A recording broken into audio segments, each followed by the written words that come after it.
नमस्कार। आज हम लोग राग दरबारी में ग्रामीण संस्कृति और समाज विषय पर बातचीत करेंगे। जैसा कि आप सब जानते हैं, राग दरबारी का प्रकाशन सन 1968 में हुआ और प्रकाशन के बाद ही इस उपन्यास की चर्चा हिंदी साहित्य जगत में चारों तरफ होने लगी। सिर्फ एक साल के अवधि के पश्चात ही इसे साहित्य अकादमी पुरस्कार मिला और आगे चलकर सन 1911 में इसे ज्ञानपीठ पुरस्कार से नवाजा गया। राग दरबारी उपन्यास कई अर्थों में विशिष्ट है। आज जिस विषय पर हम बातचीत करेंगे उसमें हमारा प्रमुख क्षेत्र ग्रामीण संस्कृति और समाज का रहेगा। संस्कृति की व्याख्या जिस तरह से विद्वानों के द्वारा पेश की गई है, उसमें एक चीज़ जाहिर है कि एक समय और समाज में एक से अधिक संस्कृतियाँ मौजूद होती हैं। संस्कृति शहरी है, संस्कृति क्षेत्र के अनुसार ग्रामीण है और संस्कृति वर्ग के अनुसार भी अलग अलग खानों और खाँचों में बाँटी जा सकती है। राग दरबारी मूलतः ग्रामीण संस्कृति का उपन्यास कहा जाता है और राग दरबारी का आरंभ ही जिस पंक्ति से होता है वह कुछ इस प्रकार की है कि शहर का किनारा उसे छोड़ते ही भारतीय गांव का महासमुद्र आरंभ होता है। राग दरबारी दरअसल भारतीय ग्रामीण संस्कृति का जीवंत दस्तावेज है। भारत के गांवों पर यूँ तो राग दरबारी के प्रकाशन के पहले भी बहुत सारे उपन्यास लिखे गए और भारतीय ग्रामीण सभ्यता और संस्कृति की विवेचना उन उपन्यासों में महत्वपूर्ण तरीके से हुई।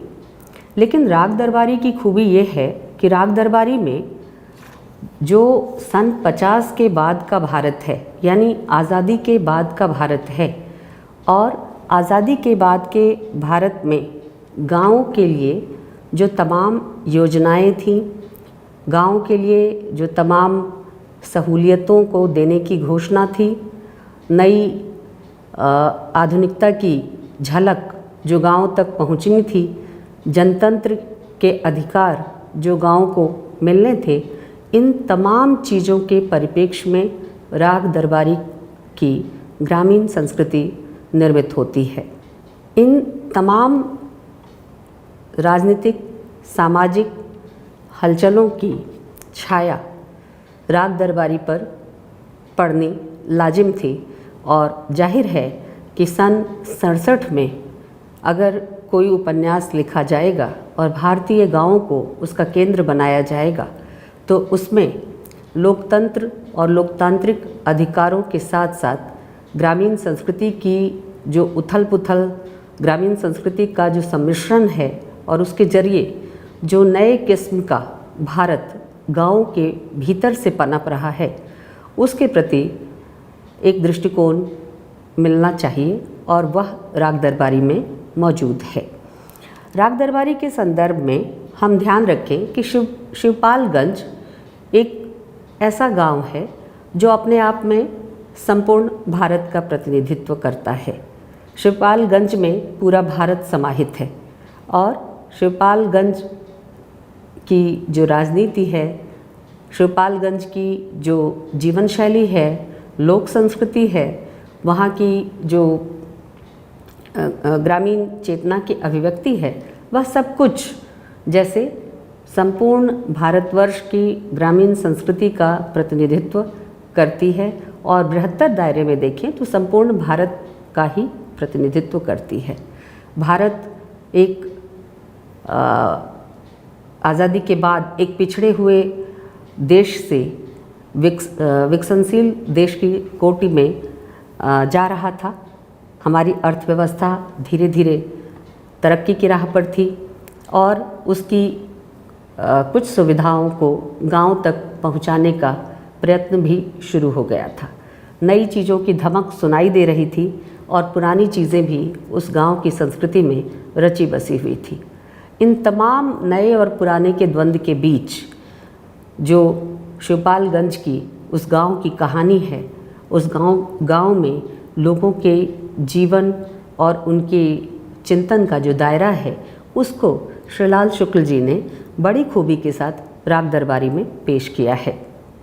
राग दरबारी में विकास और सुविधा के नाम पर जो चीज़ें मौजूद हैं, यानी आधुनिकता की निशानदेही के नाम पर जो चीज़ें मौजूद हैं, उसमें महत्वपूर्ण है कि वहाँ एक स्कूल है, वहाँ एक कोऑपरेटिव समिति है, सहकारी समिति है, और वहाँ छंगामल इंटर कॉलेज है, एक सहकारी समिति है, और इन चीज़ों के जो कर्ता धर्ता हैं वो वैद्य जी हैं।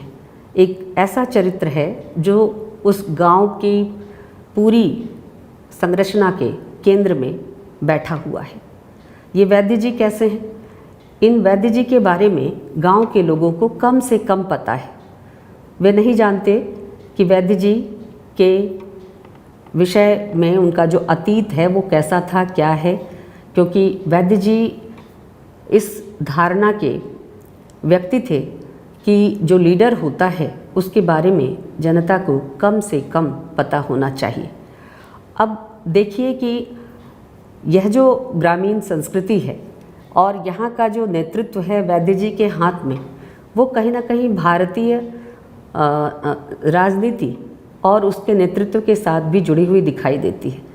जो हमारा लोकतंत्र है उसमें भारतीय जो नेतागण हैं वो उनका जनता से जो कटाव है और प्रशासक का एक भय जो दूरत्व के कारण पैदा होता है जनता के बीच, वह भय कैसे उनके पक्ष में काम करता है, उसका आदर्श नमूना वैद्य जी और उनकी राजनीति है। तो ग्रामीण राजनीति का केंद्र जैसे कोई एक ग्राम प्रधान या मुखिया होता है, ठीक वैसे ही शिवपालगंज की राजनीति का केंद्र वैद्य जी और उनके द्वारा की जाने वाली राजनीति थी। शिवपालगंज में जो छंगामल इंटर कॉलेज है वो शिक्षा का एक प्रतीक है। नई शिक्षा और नई जो आधुनिक शिक्षा जो भारतीय युवकों को उनके जीवन में बड़ा परिवर्तन ला देगी, ऐसा माना गया था कि शिक्षा हमारे आज़ादी के बाद का एक बड़ा लक्ष्य है और उस लक्ष्य को पाने के लिए बहुत सारी योजनाएं बनाई गई थी।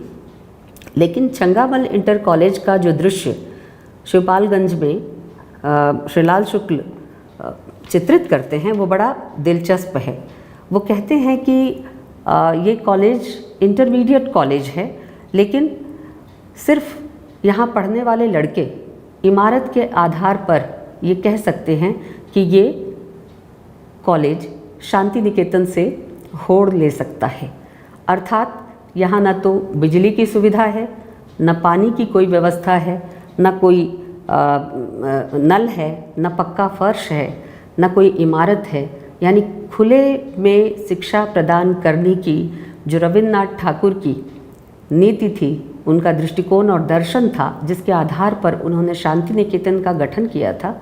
छंगामल इंटर कॉलेज को देखकर ये कहा जा सकता है कि भारतीय समाज का जो हिंदी क्षेत्र है वह कहीं न कहीं शिक्षा में दर्शन और चिंतन के स्तर पर रविन्द्रनाथ ठाकुर की इस दृष्टि को अपनाए हुए है। यानी शिक्षा मुक्त हो, उसमें किसी तरह की कोई बंदिश ना हो, और ये बंदिश जो इंफ्रास्ट्रक्चर जिसे हम कहते हैं आजकल की भाषा में, यानी जो इमारतें, नल, सुविधाएं जो विद्यार्थियों को किसी कॉलेज या स्कूल में मिलना चाहिए, उन सब से ये छंगामल इंटर कॉलेज मुक्त है। तो ऐसे में जो तालीम है और तालीम की जो परंपरा है वो किस तरह की वहाँ बनेगी, वो सहज ही देखी जा सकती है। ये केवल एक गांव की कहानी नहीं है। गांव के स्कूलों में कहने के लिए एक इमारत होती है, टूटी फूटी और जर्जर हालत में इमारत होती है, वहाँ शिक्षक भी होते हैं, लेकिन वहाँ पढ़ाने के अलावा सारे काम होते हैं। शिवपालगंज में जो युवकों और युवतियों की शिक्षा की व्यवस्था थी, हालांकि पूरे उपन्यास में जो विवरण है उससे ये जाहिर नहीं होता कि ये कोएड स्कूल या शिक्षा का संस्थान था, बल्कि ये जाहिर होता है कि यहाँ मूलतः लड़के पढ़ते थे, और लड़के पढ़ते नहीं थे बल्कि राजनीति और गुंडागर्दी, जो स्थानीय राजनीति और गुंडागर्दी थी उसमें वो ज़बरदस्त तरीके से शरीक होते थे। और उसमें भी वहाँ एक जो प्रमुख छात्र है जिसका नाम है रूपन बाबू, और रूपन बाबू और कोई नहीं वैद्य जी का लड़का है, जो स्थानीय स्कूल का इंटरमीडिएट कॉलेज का विद्यार्थी है, लेकिन वो पढ़ने से दूर दूर का वास्ता रखता है। तो ग्रामीण शिक्षा व्यवस्था किस तरह की है, एक झलक हमें छंगामल इंटर कॉलेज से मिलता है। दूसरी जो स्थिति है जिससे ग्रामीण संस्कृति का जो पावर स्ट्रक्चर है, शक्ति संरचना है, निर्मित होती है, वो है सहकारी समिति। और सहकारी समिति का नेतृत्व, सहकारी समिति का केंद्रिकता है, वह भी वैद्य जी से ही निकलती है। वैद्य जी ही उसके केंद्र हैं। और वैद्य जी सहकारी समिति में हुए गबन को लेकर परेशान हैं। एक छोटा सा गबन होता है और वैद्य जी का मानना है कि वो गबन चूँकि सरकारी व्यक्ति ने किया है, इसलिए सरकार को ही उस गबन की भरपाई करनी चाहिए और कोई जांच पड़ताल या मुकदमा उस गबन को लेकर सहकारी समिति अर्थात उसके सर्वे सर्वा वैद्य जी पर नहीं होना चाहिए। एक तीसरी बड़ी समस्या और बड़ी घटना जो ग्रामीण संस्कृति की एक झलक दिखाने के लिए सृजित की गई है, वह है प्रधान का चुनाव। प्रधान का चुनाव किस तरह से लोकतंत्र का सबसे कहें कि एक महत्वपूर्ण पायदान है कि गांव में पंचायत व्यवस्था और वहाँ चुनाव, लेकिन वह चुनाव किस तरह से अंततः एक मखौल बन जाता है और एक डमी व्यक्ति किसी शक्तिशाली व्यक्ति का नुमाइंदा बनकर चुनाव प्रक्रिया में भाग लेता है और जीत भी जाता है। और ये खेल सन 67 के बाद से अभी तक हम भारतीय गांवों का अहम हिस्सा होते हुए देख सकते हैं।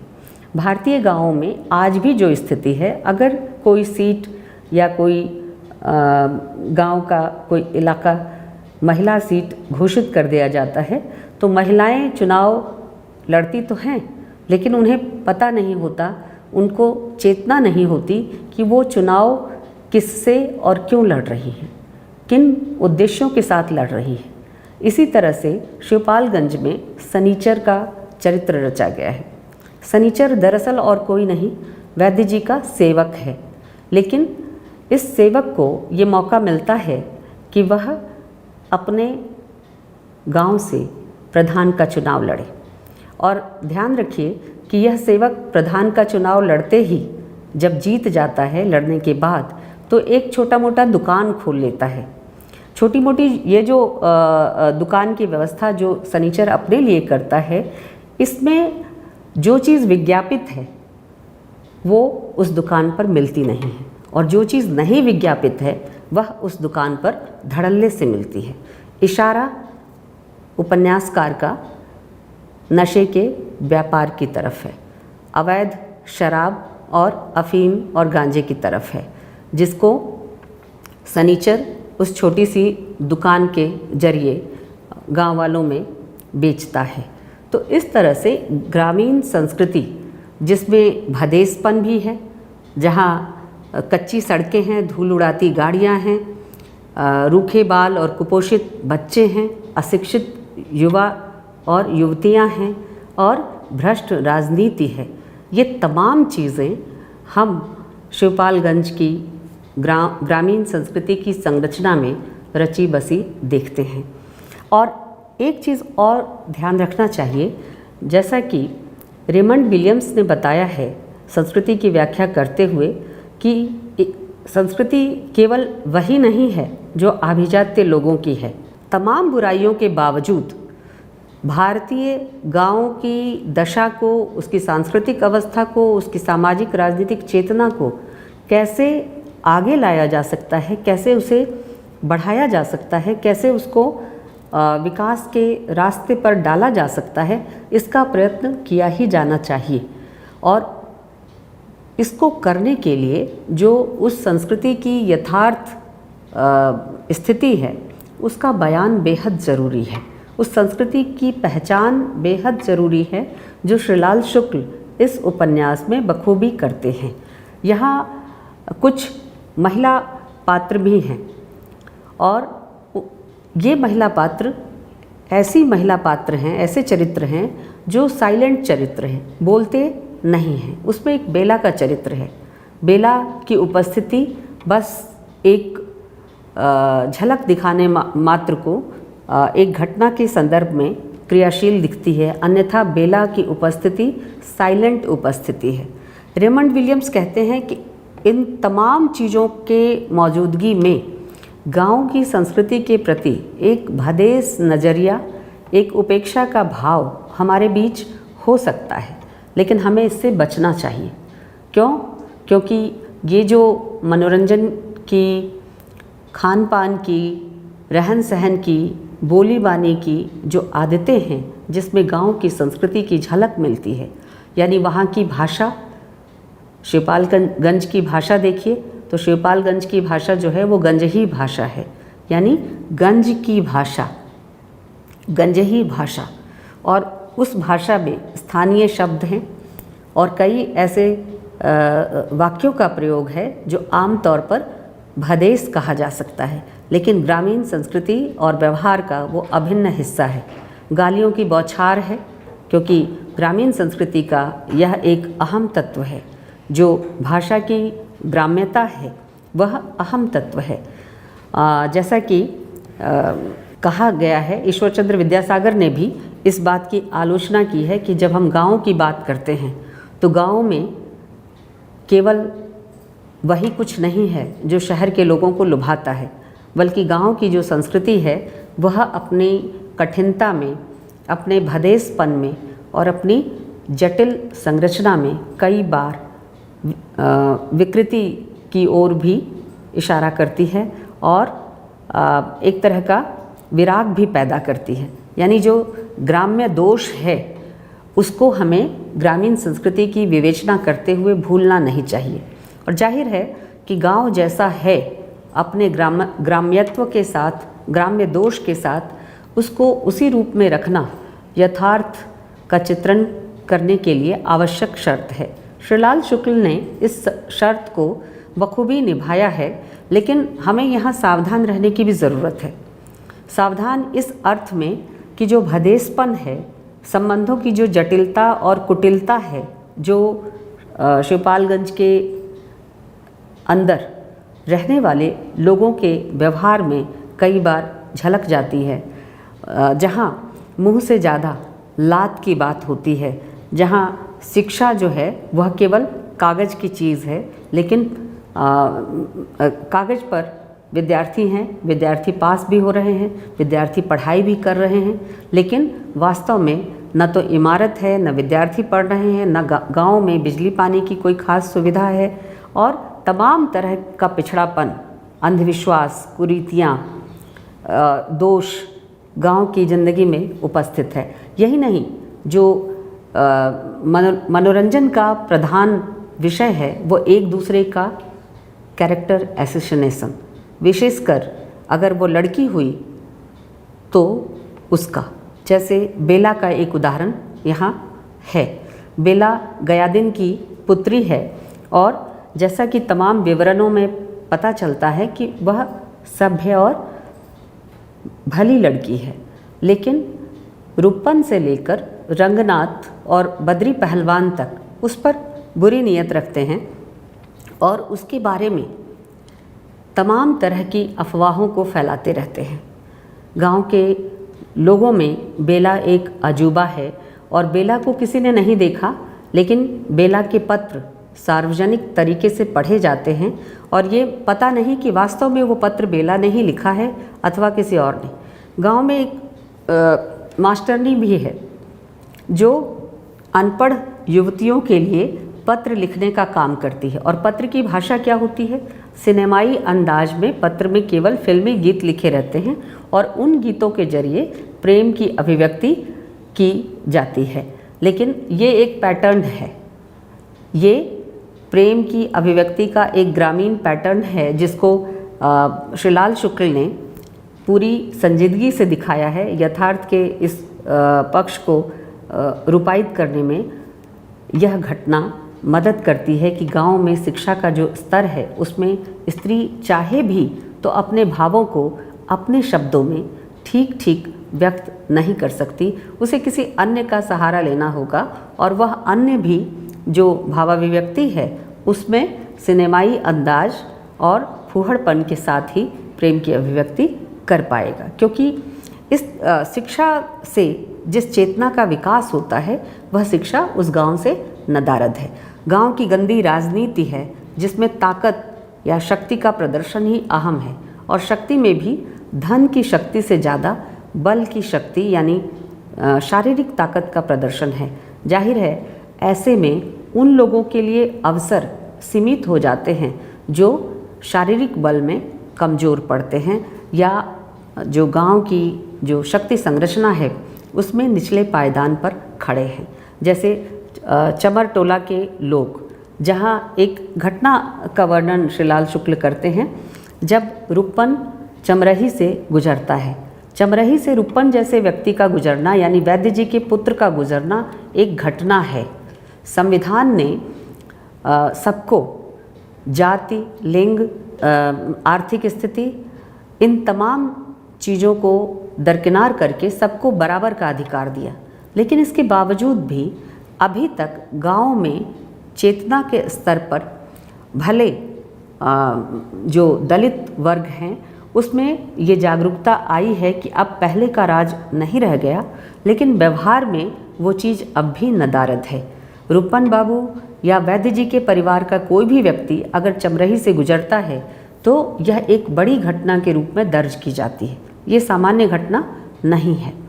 तो ऐसे में हम गांव की जो संरचना है उसे अगर ध्यान दें तो वहाँ पर भी जो वर्ण व्यवस्था है, जाति व्यवस्था है, वो कायम है। गांव में जो भ्रष्टाचार है उसका रूप क्या है, यानी बहुत सारी चीज़ें आम लोगों को, आम ग्रामीण लोगों को पता ही नहीं होती। जो सुविधाएं सरकार की तरफ से, व्यवस्था की तरफ से उनके लिए बनाई जाती है वो कागज़ पर ही गायब हो जाती है, उन तक नहीं पहुंचती। ये आज़ाद भारत के गांव हैं जिसकी कहानी श्रीलाल शुक्ल कह रहे हैं। शिवपालगंज बस एक नमूना है और वहाँ हम देखते हैं कि जिस तरह से सुविधाओं की, सहूलियतों की, अच्छे जीवन शैली का अभाव है वो भारत के अधिकांश गांव का सच है। वहाँ जागरण भी है, पूजन भी है, जो अंधविश्वास है, झाड़ फूंक है वह भी है और बहुत सारे परिवार ऐसे हैं जिनको 2 जून का खाना भी नसीब नहीं है। इसमें ही अगर कोई सत्य की लड़ाई लड़ रहा है, अगर कोई आधुनिक चेतना से लैस है और जनतंत्र में हासिल अधिकारों के प्रति सचेत है, 2 अक्षर पढ़ना सीख गया है, तो वह सत्य या सत्य की लड़ाई लड़ रहा है। सत्य की लड़ाई क्या है? सत्य की लड़ाई अपने हक की, संवैधानिक अधिकारों की लड़ाई है।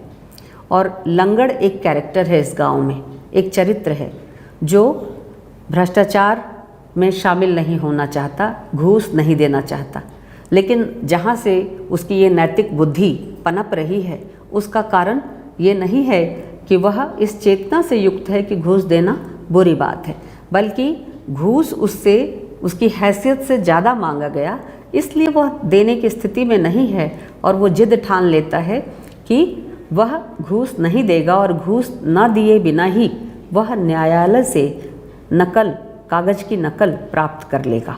और लंगड़ की अपील, लंगड़ की दरख्वास्त बार बार रद्द होती है, बार बार उसमें बाधा आती है और बार बार वह नीचे से ऊपर और ऊपर से नीचे होती रहती है। लंगड़ इंतज़ार करता रहता है और एक दिन लंगड़ बिना न्याय पाए ही शिवपालगंज से चला जाता है। लेखक की टिप्पणी है कि जनता कभी जीतती नहीं है और ग्रामीण जनता, ध्यान रखिए, ये कैसी जनता है जो जीतती नहीं है। ये शिवपालगंज की जनता है जो वैद्य जी के साये में पल रही है।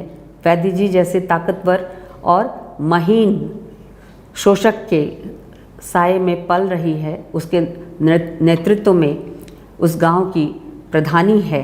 तो ये जनता अशिक्षित जनता है, ये रामचंद्र शुक्ल की शिक्षित जनता नहीं है और इस जनता को अपने अधिकार और अधिकारों की चेतना अभी हासिल नहीं हुई है। ये इस जनता के मनोरंजन के रूप, इस जनता की बतकही के रूप, इस जनता के अवकाश के क्षण, ये सब कुछ श्रीलाल शुक्ल चित्रित करते हैं कि अब तक पुराने रंग ढंग के ही बने हुए हैं। इनमें कोई सुगबुगाहट नहीं है, अपनी स्थिति को परिवर्तित करने की कोई बड़ी इच्छा भी दिखाई नहीं देती।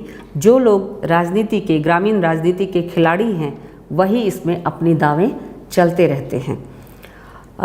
जो चीज़ ध्यान देने लायक है इस पूरे उपन्यास में भारतीय ग्रामीण संस्कृति की झलक के संदर्भ में, वो ये है कि जिस तरह से व्यंग्यात्मक भाषा में श्रीलाल शुक्ल भारत की ग्रामीण संस्कृति को शिवपालगंज के लोगों और उनके व्यवहार के जरिए, उनके आचरण के जरिए अभिव्यक्त करते हैं, वह कहीं ना कहीं ऐसा लगता है कि श्रीलाल शुक्ल उनका मजाक उड़ा रहे हैं और उसे हीन बता रहे हैं, लेकिन ऐसा नहीं है। यह व्यंग्य की भाषा जिसमें भारतीय गांव की संस्कृति की अभिव्यक्ति की गई है, इस व्यंग्य की भाषा में उस अंतर्विरोध और विसंगति को सामने रखा गया है जो आज़ादी के बाद भारतीय गांव के साथ, उनके लोगों के साथ नहीं होना चाहिए था, वह हो रहा है और वह गलत हो रहा है। इस गलत को इस व्यंग्यात्मक भाषा में अभिव्यक्त किया गया है।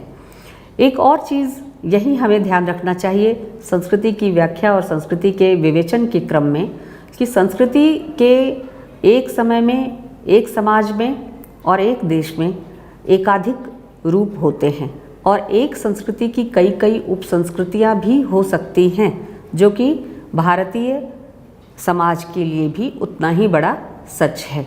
तो क्या ये ज़रूरी है कि जो आगे बढ़ी हुई संस्कृति है, नेतृत्वकारी लोगों की संस्कृति है, अभिजात्य लोगों की संस्कृति है, उसकी तुलना में गरीब लोगों की संस्कृति, गांव में रहने वाले लोगों की संस्कृति अथवा अनपढ़ अशिक्षित लोगों की संस्कृति को हम कमतर आके, सनीचरा भी जो सामान्य निक्कर और बनियान में पूरे गांव में घुमा करता था, जब प्रधान बनता है तो अपनी स्थिति के प्रति सचेत हो जाता है, अधिकार चेतना भी देती है, अधिकार का व्यवहार और ज़्यादा सशक्त बनाता है और चेतना संपन्न बनाता है। हम इसकी छोटी सी झलक सनीचरा के व्यवहार में, सनीचर के व्यवहार में देख सकते हैं कि जब वो प्रधान बन जाता है तो वह एक भिन्न किस्म के व्यक्ति की तरह व्यवहार करने लगता है और दायित्व बोध से संचालित होता है। हालांकि उसकी सीमा है, क्योंकि उसकी चाबी वैद्य जी के हाथों गिरवी है। वह अपनी बुद्धि से सोच नहीं सकता, अपने व्यक्तित्व से वह कुछ बदल नहीं सकता, लेकिन कम से कम उसे ये बोध तो है कि उसके पास अब कुछ ऐसा है जो उसे केवल वैद्य जी का सेवक नहीं, बल्कि वह अब जनता का सेवक है। लेकिन वही आखिरी टिप्पणी कि इस गांव का यथार्थ कैसा है। रंगनाथ जो शहर से ट्रक में बैठकर शिवपालगंज आता है, रंगनाथ इस उपन्यास के अंत में इस ग्रामीण संस्कृति से पलायन करता दिखता है। श्रीलाल शुक्ल लिखते हैं कि रंगनाथ शहर से आया था, सभ्य था, सुसंस्कृत था, लेकिन वह शहर से गांव किस लिए आया? तंदुरुस्ती बनाने, क्योंकि उसका स्वास्थ्य खराब हो गया था। लेकिन देखा ये गया कि रंगनाथ का स्वास्थ्य गांव आकर, शिवपालगंज आकर अच्छा हो गया है, लेकिन उसकी ज़बान खराब हो गई है। यह गांव का भदेसपन है जो रंगनाथ किताबों में जिन सिद्धांतों को पढ़ा करता था, उसका व्यवहारिक रूप गांव में आकर देखता है और बहुत सारी चीज़ें उसकी समझ में आती है और उसे लगता है कि वह अकेला इसमें क्या परिवर्तन कर लेगा। रंगनाथ बौद्धिक वर्ग का प्रतीक है जो मानता है कि वह इतिहास घटते हुए अपने सामने देख रहा है, लेकिन जानता नहीं है कि इस इतिहास के घटने में, इसके बनने में, निर्मित होने में वह भी कोई महत्वपूर्ण भूमिका निभा सकता है। और ऐसा रंगनाथ यानी वह मध्य वर्ग जो गांव से जुड़कर गांव के चेहरे को बदल सकता था, उसकी संस्कृति, उसके भदेसपन को दूर करके, उसकी संस्कृति को, उसके अच्छे पक्ष को, गांव में बहुत कुछ अच्छा भी है, सब कुछ बुरा नहीं है, उस अच्छे पक्ष को, उस अपनाए जाने योग्य पक्ष को वह सामने लाकर कह सकते हैं कि एक आला दर्जे तक पहुंचा सकता था। ऐसा न करके गांव छोड़कर ही पलायन करता है। और इस उपन्यास का आखिरी हिस्सा है पलायन और पलायन। पलायन करना यानी गांव से भागना एक मंत्र की तरह रंगनाथ दोहराता है कि उसे अब कीचड़ से बचो, यह जगह छोड़ो, यहाँ से पलायन करो। और यह जो निष्कर्ष है रंगनाथ का शिवपालगंज छोड़ने का, उसमें जो मोटिवेटिंग फोर्स है वो क्या है? भागो।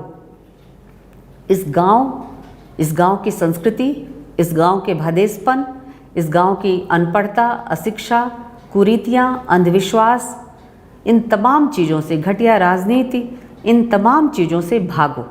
और भागकर कहाँ जाओ? शहर को चले जाओ, छोड़ दो इन चीज़ों को। तुम्हें जहाँ सुख सुविधा मिलती हो तुम वहाँ चले जाओ, क्योंकि भागो, कठोर यथार्थ तुम्हारा पीछा कर रहा है। अब देखिए, एक चीज़ यहाँ ध्यान देने लायक है कि यह जो भ्रष्टाचार है, अशिक्षा है, कुरीति है, इसको दूर करने की जिम्मेदारी किस पर है? उसी वर्ग पर है ना, जिसके पास चेतना है, जिसके पास अधिकार है, जिसके पास बदलने की कुव्वत है। लेकिन वही वर्ग अगर गांव की संस्कृति, गांव के संस्कृति के विभत्स रूप को देखकर पलायन करने की सोचेगा, तो इस ग्रामीण संस्कृति में जो सकारात्मक पक्ष है उसको बचाने की बात हम सोच भी कैसे सकते हैं। जो ताकत की राजनीति है वह, उसका एक मोहरा है सनीचर, लेकिन ताकत की राजनीति जो लोग कर रहे हैं, भ्रष्टाचार की राजनीति जो लोग कर रहे हैं, वे गांव में भी गांव के लोगों जैसे नहीं हैं। उनके लिए वो पावर स्ट्रक्चर का हिस्सा है। शहर और गांव के बीच की कड़ी हैं वैद्य जी, खन्ना मास्टर, प्रिंसिपल साहब और मालवीय मास्टर।